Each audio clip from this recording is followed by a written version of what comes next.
Lah, if dan switch ini masuk golongan percabangan bersyarat namanya. Kenapa? Karena setiap saya memanggil if harus ada syarat yang dipenuhi agar sebuah perintah bisa dijalankan. Kalau saya memanggil switch juga ada syarat yang harus dipenuhi.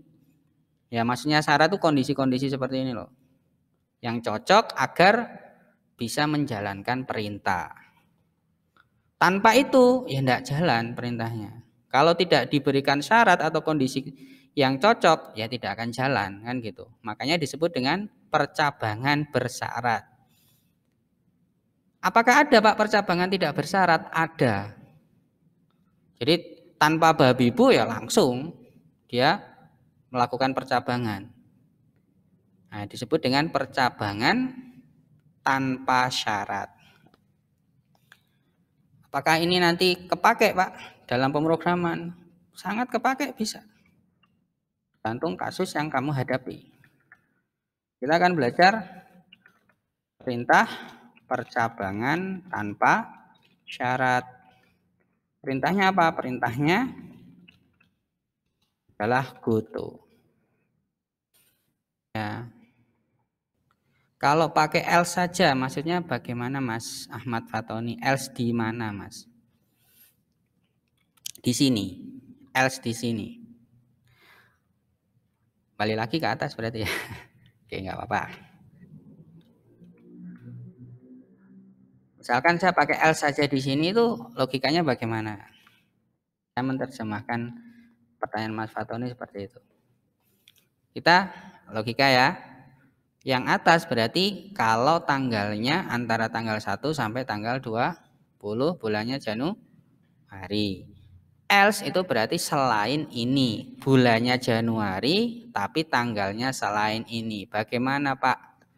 Berarti selain ini tanggalnya berapa? 21 sampai 31 sampai 32 itu bisa Mas. Enggak mungkin Pak tanggal 32. Tidak mungkin, itu kan otak manusia. Kalau komputer kan bergantung masukan Mas. Misalkan saya tulis tanggalnya di sini 32. Karena tidak ada batasan, angka 32 berarti masuk mana? Masuk else. Tapi kalau dibatasi seperti tadi antara 21 sampai 31, itu berarti tanggal kamu tulis 32 itu sudah tidak terdeteksi. Ya kita buktikan, enggak apa-apa kita buktikan. Jadi di sini masuknya bulan mana? Pisces, tanggalnya 32 Pisces. Tanggal 1000 pun ya Pisces. Pisces masuknya karena else. Beda dengan yang ini. Misalkan saya kembalikan kemudian saya nulis tanggalnya 32 gitu. Cocok nggak dengan ini? Nggak cocok. Cocok nggak dengan ini? Nggak cocok. Terus dia bergeraknya di mana? Nggak tahu. Karena skripnya nggak saya buatkan. Bisa saya buatkan di sini else. Nah, baru di sini. Misalkan tanggal Anda di luar 1 sampai dengan 31. Tanggal yang Anda ketikkan di luar ini, baru dia bisa. Sorry, kurang titik koma.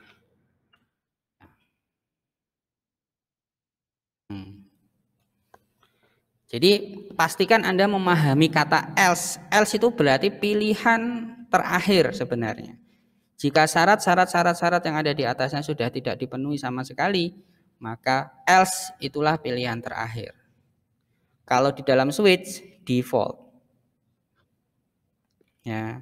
Dan itu bisa sangat lebar sekali. Pokoknya tidak memenuhi syarat 1, tidak memenuhi syarat 2, tidak memenuhi syarat 3 dan seterusnya itu berarti masuk else. Pasti itu, ya. Oke, semoga menjawab pertanyaan Mas Fatoni, penjelasan saya tadi. Sekarang saya akan lanjut lagi ke materi tentang percabangan tanpa syarat tadi dengan perintah namanya goto. Lah, goto ini harus punya pasangan. Pasangannya itu istilahnya disebut label. Label itu seperti sasaran tembak. Jadi kalau saya perintahkan goto bawah misalkan titik koma, kata-kata BWH atau bawah ini itu berarti sasaran yang harus dituju. Nah, terus ditaruh di mana? Terserah. Misalkan ditaruh di bawahnya sini. BWH titik 2, cara nulisnya gitu. Nah, berarti kalau perintah ini nanti dikerjakan, dia akan langsung melompat ke sini. Tanpa babi bu, itu berarti seperti percabangan kan. Langsung melompat das ke bawah. Kalau di tengah-tengah sini ada perintah apapun, itu akan diabaikan. Eko, ini materi tentang Goto misalkan. Ini materi tentang Goto. Eko lagi misalkan. Masuk golongan percabangan tanpa syarat. Lihat ya. Kemudian ada label bawah di sini. Kita kasih eko lagi. Ya, perintah ini ada di lokasi setelah label BWH. Kira-kira kalau perintah ini nanti dijalankan, mana yang akan muncul di layar? Saya matikan dulu ya. Kalau perintah ini dijalankan, mana yang akan muncul di layar? Ini muncul atau hanya ini saja? Kita lihat. Nah, yang dimunculkan hanya yang ini. Berarti ini diabaikan ya. Yang tengah ini diabaikan. Jadi seolah-olah melompat der gitu. Nah, ini juga harus Anda ngerti. Nanti ada kalanya kita melakukan itu. Jadi kalau kamu tidak melakukan ini, jangan kerjakan ini. Langsung suruh melompat kemana gitu skripnya. Saat syarat tidak dipenuhi, lompat. Nah, itu bisa dilakukan dengan perintah goto. Kemudian label itu juga bisa ditaruh di atas. Jadi terserah posisinya. Misalkan di sini saya kasih perintah lagi ya. Maaf. Saya kasih perintah lagi goto atas. Pak, harus kata-kata atas atau bawah? Tidak. Nama label itu bebas. Yang penting jangan pakai spasi. Tidak boleh diawali dengan angka. Ya sama seperti nama-nama variabel itu. Atas itu ditaruh di mana? Di sini misalkan. Titik 2. Lihat ya. Ini label. Label itu sasaran. Ya. Perintahnya namanya goto. Berarti nanti thread sampai sini dia akan lompat ke sini. Terus ada perintah goto atas, balik lagi ke atas. Dan ini putar-putaran terus nanti perintahnya. Ya, putar-putaran terus. Eko perintah ini ada di bagian atas.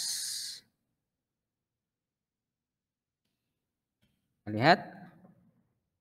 Jadi ini ngelompat ke sini. Sampai sini suruh balik lagi ke atas. Turun lagi, ngelompat, turun lagi, ngelompat ke sini. Sampai sini suruh balik ke atas. Jadi seperti putar-putaran. Oh. Jadi ini akan mencetak terus-menerus. Oh, banyak sekali.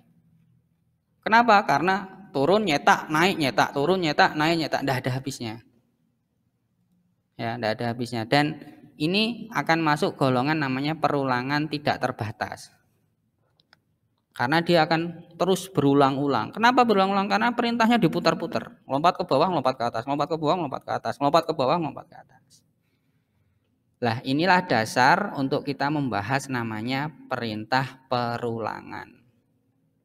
Dari kejadian ini bahwa sebuah skrip itu bisa diulang-ulang dengan konsep yang walaupun seperti ini ya, konsep goto ya, maka diciptakanlah fungsi perulangan.